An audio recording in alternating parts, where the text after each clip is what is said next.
soy Nano Barbieri y esto es Sarajevo. Crónica de Escombros, un podcast de No Me Grites.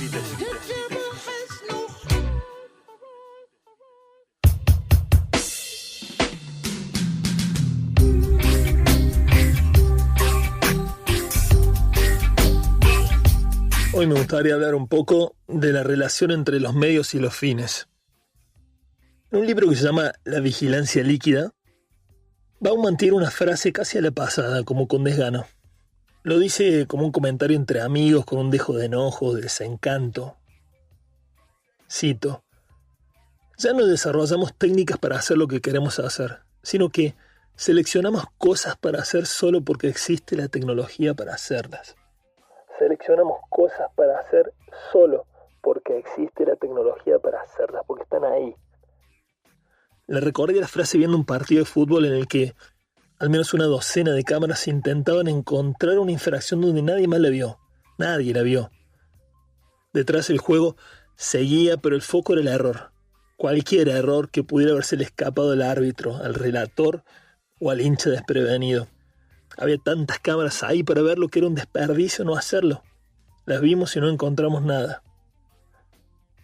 Pero la hipótesis del autor polaco es mucho menos la idea de una sociedad aborrecida por el excesivo uso de la tecnología, que por el contrario, la existencia de una sociedad que descuida o se desentiende totalmente de los fines, cualquiera sean esos fines.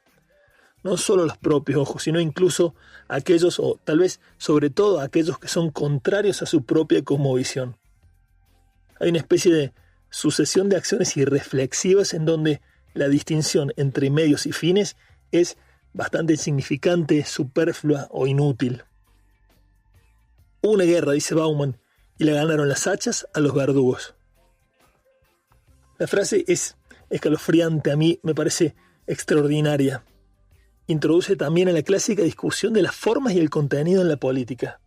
¿Qué nos molesta? ¿Qué nos atrae de la política? ¿Dónde se resuelven las tensiones y las contradicciones culturales? ¿Ese en el concepto o en su presentación?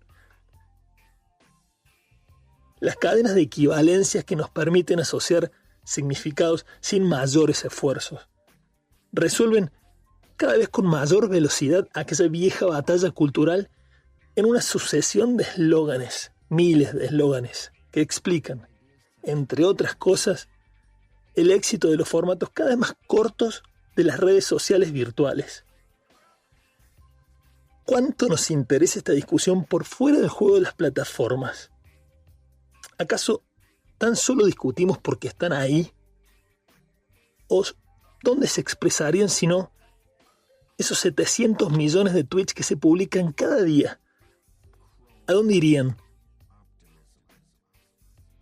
En otro orden de cosas, pero en la misma sintonía, la socióloga marroquí Eva Illouz tuvo una idea desconcertante, realmente me dejó de cara.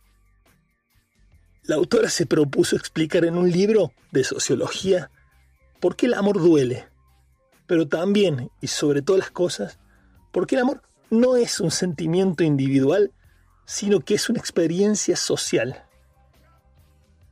En ese recorrido la autora recoge también el guante para hablar de algo similar a lo que hoy conocemos como la idea de responsabilidad afectiva. En el abandono de los grandes relatos que supone la modernidad, dice la autora, el amor resulta uno de ellos. En el camino, por ejemplo, la autora cuestiona que la ética haya quedado en medio de la revolución sexual por fuera del ámbito del sexo. Cito: el proyecto de la autoexpresión por medio de la sexualidad no puede quedar separado de la pregunta, por nuestros deberes frente a las personas y sus emociones, ¿cuál es el sentido de nuestras relaciones si es que acaso hay alguno? ¿Puede aislarse como un elemento de independencia a la búsqueda de la satisfacción personal? En ese sentido, una nueva cita inquietante de la autora marroquí dice: si consideramos que el culto a la libertad en la esfera económica puede producir consecuencias devastadoras y que de hecho las produce, entonces, como mínimo, ese culto a la libertad, debemos preguntarnos por las consecuencias que tiene en la esfera de las relaciones personales, emocionales y sexuales. Es una característica de nuestra época el desapego de los fundamentos. ¿Por qué hacemos las cosas que hacemos? La más maravillosa cuenta de Twitter, ya que hablamos de los medios, se llama The Tweet of God.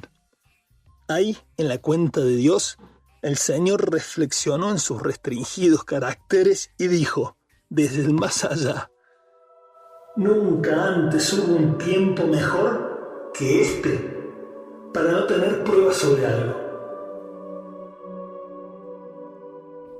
Esta columna se inscribe entonces hoy en esa dirección, haciendo uso de un puñado de señales y tal vez de alguna coincidencia. Me animo a decir que los días se parecen entre sí, no tanto por su similitud, sino más bien por su liviandad.